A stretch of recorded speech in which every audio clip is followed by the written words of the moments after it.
Hello, friends. Welcome back to another episode of the Juicebox Podcast.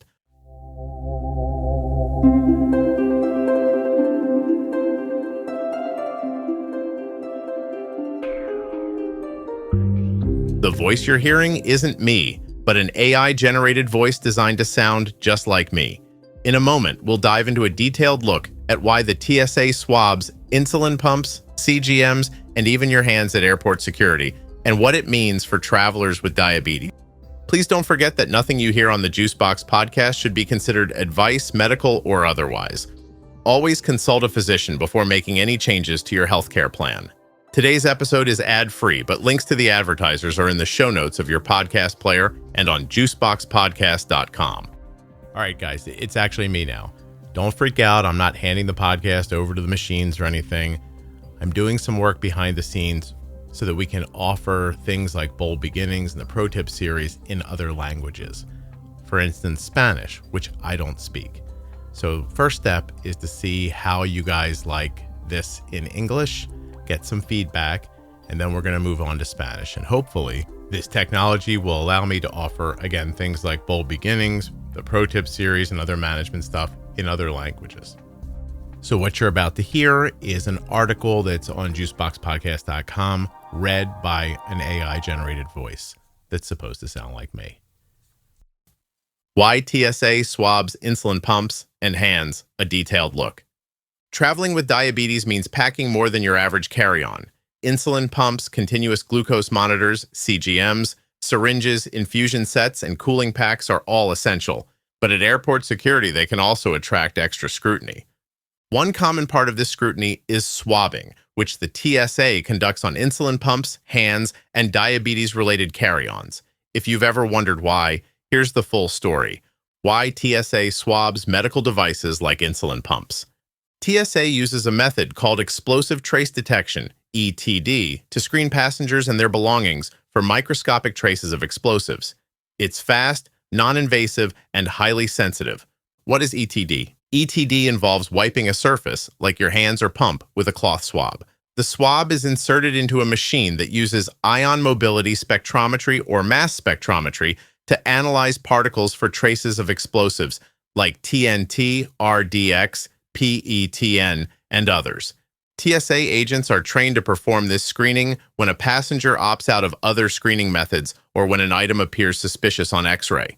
Why insulin pumps are swabbed? Even though insulin pumps are completely legal and medically necessary, TSA agents may still swab them due to several overlapping factors. First, medical device exceptions to scanners. Many insulin pumps and CGMs are not designed to go through full-body scanners or X-ray machines. Manufacturers like Tandem, Medtronic, and Insulet recommend users request a hand inspection instead of going through imaging scanners, which could interfere with device programming or operation. Second, pump appearance. Insulin pumps are electronic devices with wires, batteries, tubing, and digital screens. These characteristics can resemble elements of improvised explosive devices, IEDs, on X-ray images, prompting a closer look from TSA. 3. ETD as an alternative to imaging. If a device can't be imaged, TSA may rely on ETD swabbing as an alternative. This includes swabbing the device itself, the traveler's hands, and sometimes the bag holding medical supplies. What exactly does TSA swab? You might encounter swabbing in the following situations. Insulin pump or CGM. If removed or kept on during pat-down, it may be swabbed directly. Your hands. Hands are swabbed for transfer of residue from handling items. Carry-on or supply bag cold packs, meters, or vials may raise questions. Swabs help clear to them. Note, the swab does not test for drugs, insulin content, or blood sugar, only explosive residues. TSA, guidance for people with diabetes. TSA has a published policy and dedicated pages for travelers with diabetes.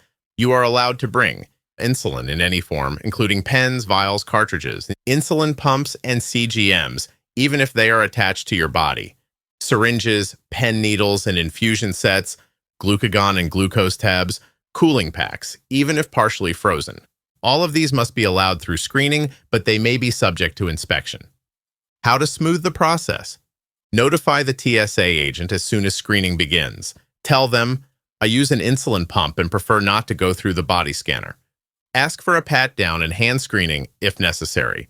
You can request private screening at any time. Use a TSA disability notification card, optional, to discreetly explain your condition. Tip: TSA agents are trained in medical device protocol, but experience can vary. Always travel with a doctor's note and clearly labeled prescriptions. Can insulin be mistaken for an explosive? No, insulin itself does not resemble or contain any components of an explosive. However, the cold packs used to preserve insulin can raise questions, especially if they are gel-based and not completely frozen. Some gel-based cooling products have been confiscated when not clearly for medical use. Traces of common substances like glycerin-based hand lotion, fertilizers, or even cleaning chemicals can occasionally trigger a false positive in ETD machines. The bottom line, TSA does not consider insulin or diabetes devices suspicious by default, but they may still be subject to enhanced screening due to opting out of body scanners for medical reasons, unusual device shapes on X-ray, the presence of cold packs, tubing, or electronics, the need to verify that no explosive residue is present. Being informed and proactive helps make the process smoother, and it reinforces your rights as a traveler managing a chronic medical condition. This article is available at juiceboxpodcast.com. Just go to the menu at the top of the page and choose Guides. Thank you for listening. The Real Scott will be back tomorrow with another episode.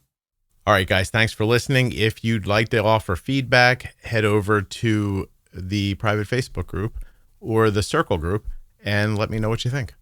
I'll talk to you soon.